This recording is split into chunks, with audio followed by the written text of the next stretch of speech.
levado por pessoas que estão ao seu lado a romper. Aí é terrível no dia que você rompe. O sofrimento é cruel dentro de você.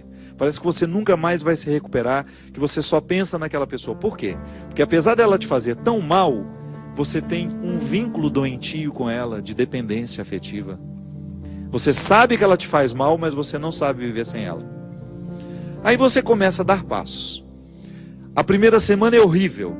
Você sofre, você chora, você não pode ouvir a música, você não pode sentir o cheiro, você não pode ver aquele pedacinho de não sei o que ele esqueceu lá na sua casa, que tudo aquilo é terrível.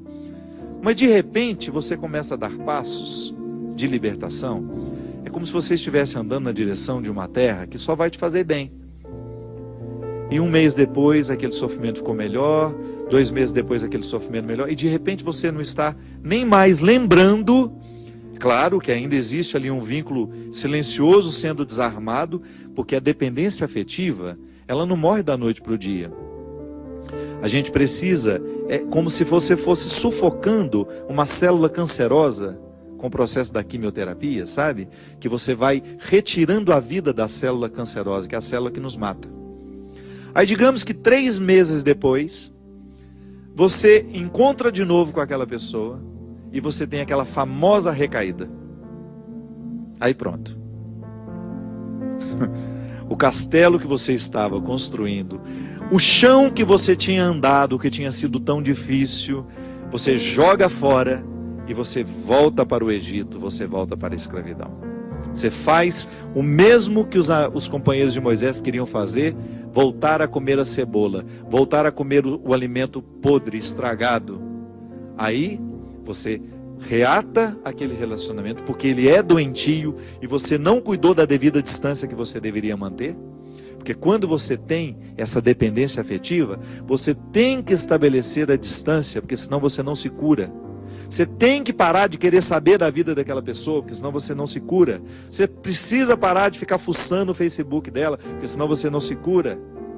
Você precisa parar de ficar investigando a vida. Onde que ela foi? O que ela está?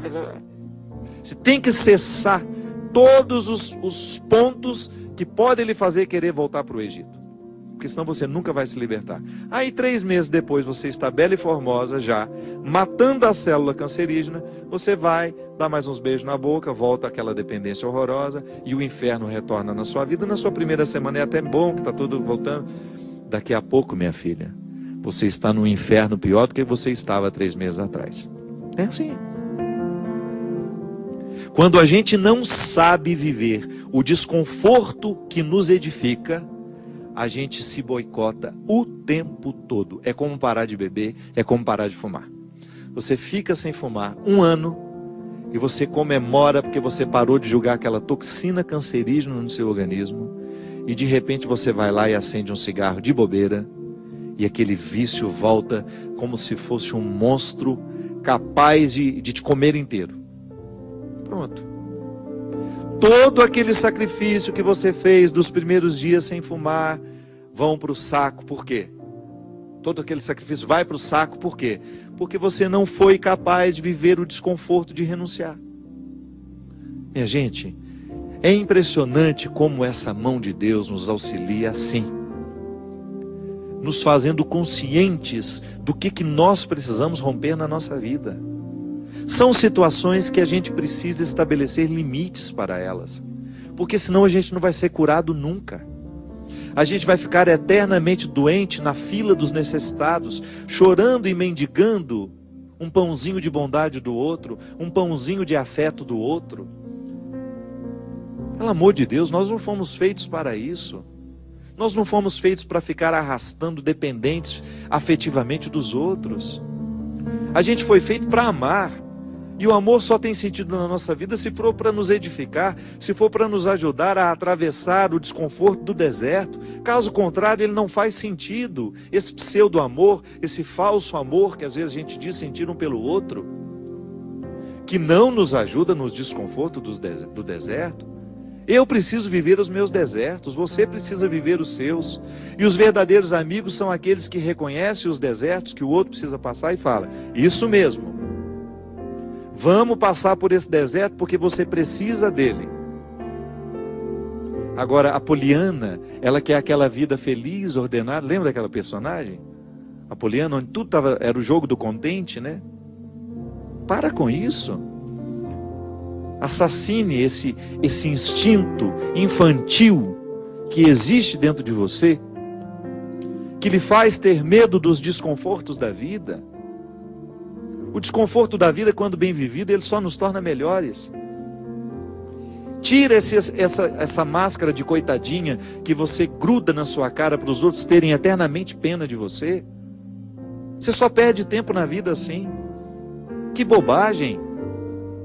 Deus nos segura na nossa mão é para a gente ter condições de atravessar esse deserto. Não é para ficar recaindo eternamente e voltar a comer as cebolas do Egito, porque a gente teve dó de nós, porque a gente teve dó do outro, não. A caminhada é para frente que se vai.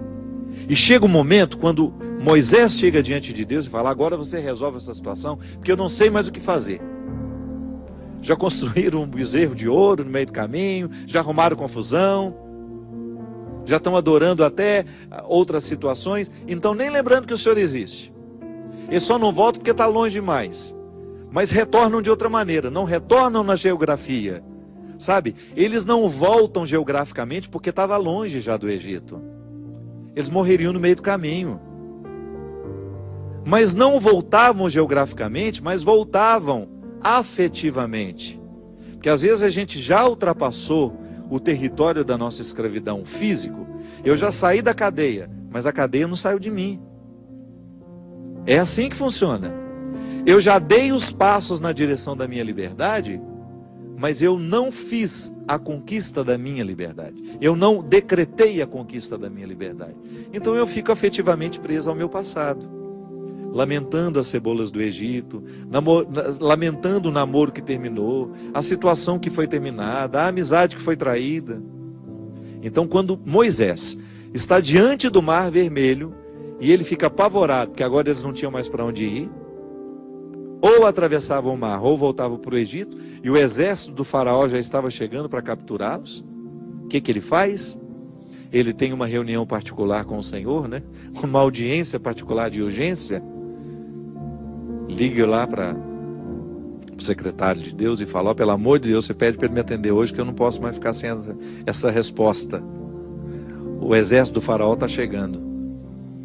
E aí ele acha que Deus iria dar uma resposta fácil para ele, né? Ia dar uma solução rápida. Não. O que Deus fala? Lembra, gente? Lembra? Corre, né? Entra nessa água. Olha que frase forte.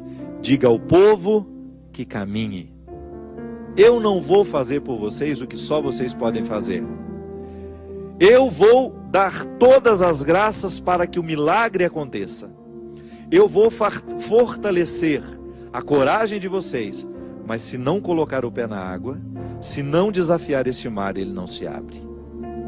E foi o que o povo fez. Moisés à frente, certamente, cheio de medo também, né? Ai, meu Pai de misericórdia, o que vai acontecer agora? Quando ele começou a entrar, a colocar os pés na água, Deus faz a sua parte. Minha gente, a nós nem importa se isso aconteceu dessa maneira mesmo. A nós interessa é o fato de que Deus faz diariamente isso na nossa vida. Sempre que eu me encorajo a vencer os mares que me desafiam, eu estou exercendo o cuidado de Deus na minha vida.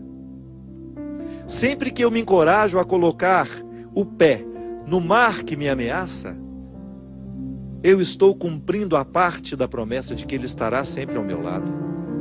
Você faz a mesma coisa. Sempre que você desafia os seus mares, sempre que você enfrenta os seus desconfortos, quando você não tem medo do desconforto que lhe chega, quando você olha para ele de frente, você fala: e agora?